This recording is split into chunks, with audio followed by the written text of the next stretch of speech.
கிருஷ்ணகிரி மாவட்டம் ஓசூர் கிழவரப்பள்ளி அணைக்கு வரும் தென்பெண்ணை ஆற்று நீரில் ரசாயன கழிவுகளை கலப்பதால் தடுக்க சுற்றுச்சூழல் துறை அமைச்சர் ராஜு நடவடிக்கை எடுக்க வேண்டும் என தளி எம்எல்ஏ ராமச்சந்திரன் கோரிக்கை விடுத்துள்ளார். இதுகுறித்து அவரிடம் நமது செய்தியாளர் முரளி நடத்திய கலந்துரையாடலை தற்போது பார்க்கலாம். கடந்த 2 மாதங்களாக ஒசூர் கிழவரப்பள்ளி அணைக்கு ரசாயன நுரைகள் அதிகப்படியாக வந்து கொண்டிருக்கிறது.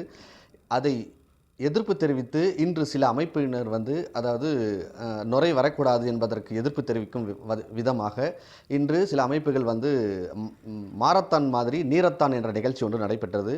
இதில் தளி சட்டமன்ற உறுப்பினர் ராமச்சந்திரன் அவர்கள் சிறப்பு விருந்தினராக கலந்து கொண்டு அந்த நிகழ்ச்சியை தொடங்கி வைத்திருக்கிறார். அதாவது தமிழக அரசு இந்த ரசாயன நுரை வராமல் இருப்பதற்கு என்ன மாதிரியான நடவடிக்கை எடுக்க வேண்டும் என தளி சட்டமன்ற உறுப்பினர் ராமச்சந்திரனிடமே கேட்கலாம். தென்பெண்ணை ஆற்றில் குறிப்பாக பெங்களூர் கழிவுநீர் மற்றும் தொழிற்சாலையுடைய ரசாயன கழிவுகளை நேரடியாக கலப்பதால் சுத்திகரிக்கப்படாமல் கலப்பதால் கிழவரப்பள்ளி அணையில் நுரையாக இன்றைக்கு துர்நாற்றத்துடன் அந்த வாசனை வீசுவதால் அந்த காற்றை சுவாசிக்கின்ற பொதுமக்களுக்கு ஆஸ்துமா நோய், அதே போல் மலட்டுத்தன்மை, அந்த தண்ணீரை குடிப்பவர்களுக்கு மாட்டுத்தன்மை, அதோடு இல்லாமல் மீன் உள்ளிட்ட நீர்வாழ் உயிரினங்கள் இறக்கின்றன. அதோடு மட்டுமில்லாமல் கால்நடைகள், அந்த தண்ணீரை படுகின்ற கால்நடைகள் உயிரிழக்கின்றன. அதோடு மட்டுமில்லாமல் விவசாய நிலங்கள் மலட்டுத்தன்மையாக மாறியிருக்கிறது. ஆகவே இதை தடுக்க வேண்டிய அரசாங்கம், மாசு கட்டுப்பாட்டு வாரியம் மாதந்தோறும் அந்த தண்ணீரை ஆய்வு செய்து அதில் எந்த அளவு ரசாயன கழிவுகள் இருக்கிறது என்பதை கட்டுப்படுத்த வேண்டும். அது பொதுவெளியிலே பொதுமக்களுக்கு தெரியப்படுத்த வேண்டும். மாசு கட்டுப்பாட்டு வாரியம் அதை தவறி இருக்கிறது.